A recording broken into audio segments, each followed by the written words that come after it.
Welcome to another episode of Eatin with Joe. It is another beautiful, sunny summer day. I'm headed back out to the grill to make an absolutely fantastic summertime Southwest Tex-Mex staple.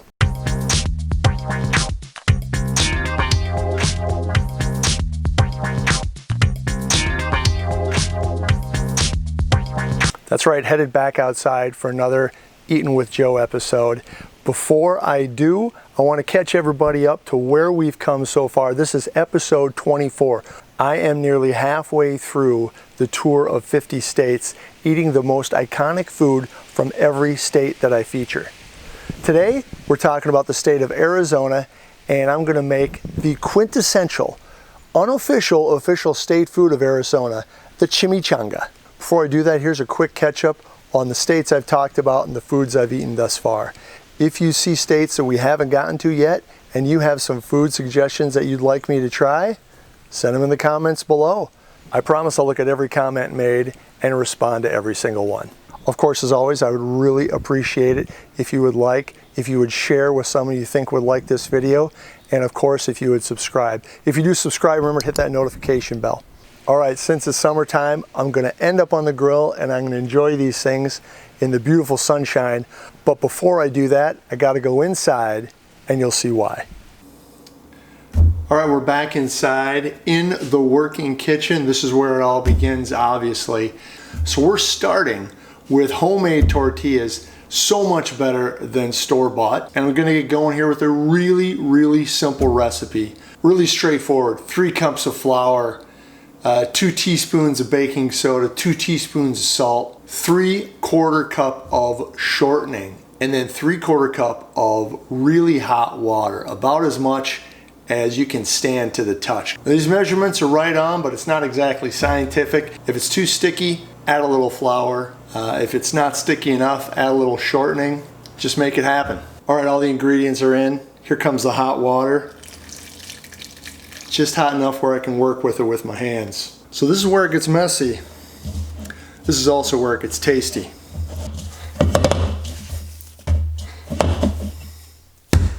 All right, I think it's good enough to work with. We're gonna put some flour down, kind of knead this out. Boy, I tell you, it looks pretty good to me.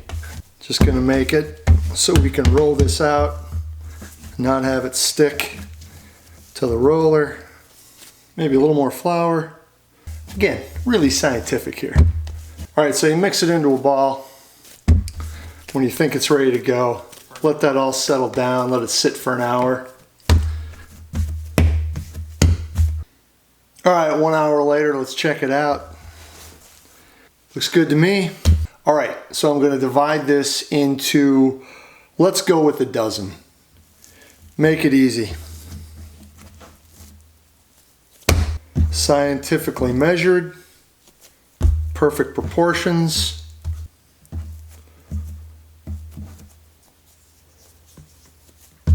All right, steamroller time. So you roll them out to be pretty thin, about the size of a large burrito shell, 8 to 10 inches. Like I say, these are going to be really thin. From here, we're going to fry them real quick, about a minute each side, just enough to kind of brown them, but still they got to be flexible. And then I'm going to fill them up with the good stuff and head to the deep fryer.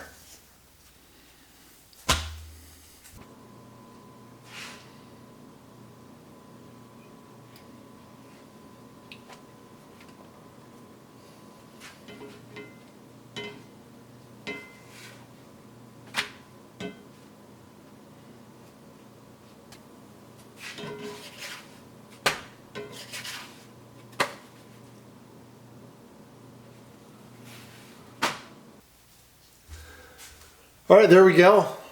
A little bubbled, still really flexible. And while they're still warm, let's put the good stuff in them, then head to the deep fryer. So here's a good thing. You can put anything in a chimichanga, but keep it simple. Don't overload these things like you would an overstuffed burrito. I am going just bean and cheese today. Real simple. Just a little bit of beans. Don't want to go too crazy.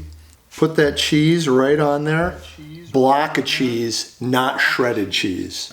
This is going in a deep fryer, so you don't want shredded cheese or it'll just disappear. And a few beans. And that's it. Rolling these things up, pretty simple. Bring these edges in first. Roll it over. And then literally roll it closed. Here's the key. You do not want a lot of edges because the oil will seep in there once you start deep frying them. So I'm going to roll these up and then one more step to go. Here I am at the grill. Let's get to it. No time to waste. I put an inch of canola oil. You can use corn oil or anything with a high smoke point. I put about an inch in there in my handy dandy iron skillet. Again, no kitchen should be without an iron skillet. It is up to 350, 375 degrees, kind of on the higher side to that. Only an inch, so I'm not going to be deep frying these. Instead, I'm going to be shallow frying these, flipping them over once. I'm going to put them in 1 minute per side, flip it over 1 more minute, and they're done, man. That's it. Now, if you are using any meat, beef, chicken, whatever, make sure to cook that meat before you stuff it, because they're only in this deep fryer in the shell for a max of 2 minutes. It's not gonna cook uncooked meat, so make sure it's all cooked, ready to eat before you wrap it up and put them in. All right, I'm ready to put it in. Now here's the key. Make sure you put it in first, folded side down. What that does is fries that shut, gives it a seal, and makes sure that as little oil as possible actually gets in the chimichanga. Now first I'm going to hold it in there with the set of tongs for like the first 15 seconds or so. Make sure that fries solid and gets that seal. Then I'm going to add more. I have 6 here. I'm going to do 3 at a time. So there are 2 keys here. One is folded side down first. The second one is don't over fry them. You want to flip them after no more than a minute, otherwise they get too crunchy and man, you're eating just over fried chimichangas. That ain't right. All right, there we go. They don't look perfect, but I'll bet they're damn tasty. Before I get to the table, I gotta finish these things off. Bed of lettuce. Sprinkle a little more cheese on there, that never hurts. And then top with your favorite salsa. There's no wrong answer, but the right answer is green chili. These things are still hot. Let's just dig in. Oh yeah, look at that. The cheese is melting. Oh yeah.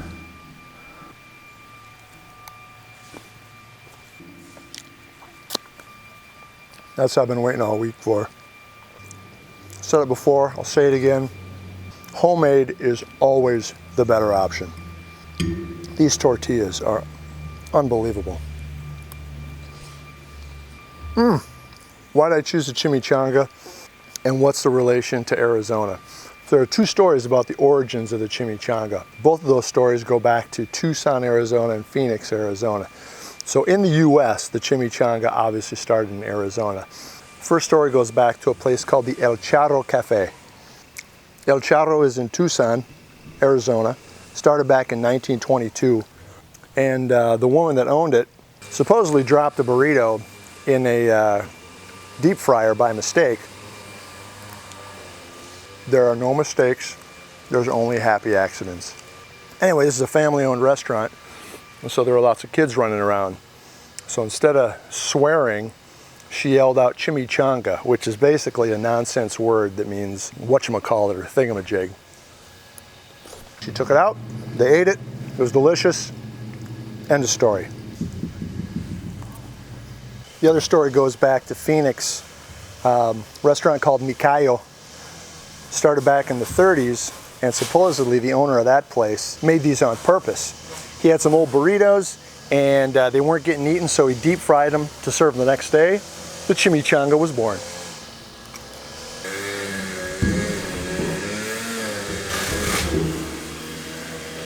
That's good timing. So I made these today in honor of Arizona. And even though it is a beautiful, hot, sunny summer day, it's nothing like Arizona. If you've ever been there in the summertime, you know what I'm saying.